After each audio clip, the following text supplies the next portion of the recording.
Hi, I'm Alicia from Down Dog Diagnostics Yoga Therapy and Scoliosis.yoga. Today I'm going to talk a little bit about core and show you a pose I like to give my clients to start really accessing and toning some deeper core layers. So when we think about core work normally, I think most of us think about sit-ups and six-pack abs. Well, sit-ups aren't really a great exercise if we have back conditions. And if we have tight hamstrings, doing sit-ups can actually cause back issues.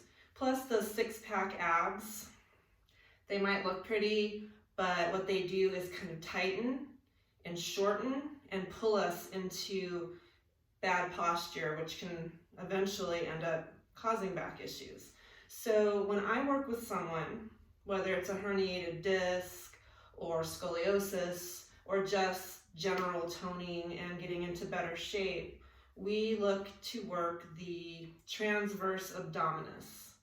It's a muscle that connects to both sides of the spine and wraps all the way around. It's known as the corset muscle because its job is to really hold everything in and stabilize and support. This muscle works in conjunction with the pelvic floor muscles, and I like to get the inner thigh muscles involved. The inner thigh muscles, when engaged, activate the pelvic core or the pelvic floor, and everything is supported and stabilized.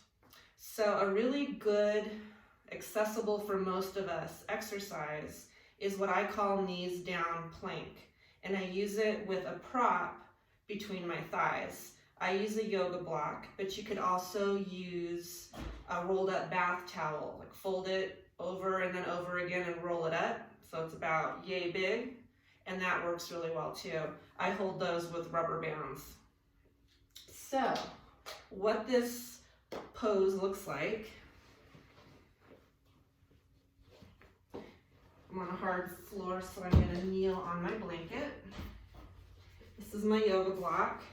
Place it right between the thighs. Now the reason for this is we can hold the thighs against it, squeezing it gently, thereby engaging those inner thigh muscles. For whatever reason, those inner thigh muscles like to get weak and lax, and then our outer thigh muscles get overworked and tight. Anyway, that's another story for another day. So hands and knees. Knees are a little closer, squeezing gently on that block.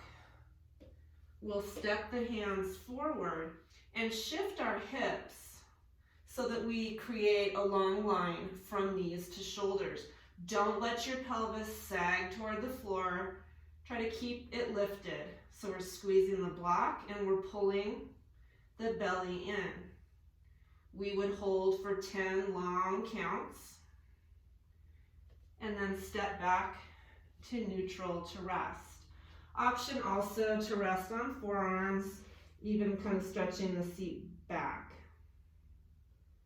Once you've had a sufficient rest, come back up.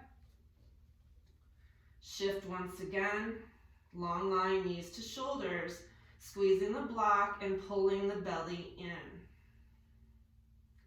Holding for a nice long count of 10.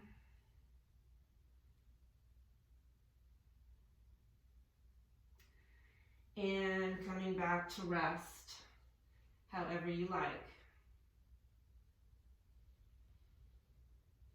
Last time, stepping forward, long line, knees to shoulders. You can have toes curled under or tops of the feet flat.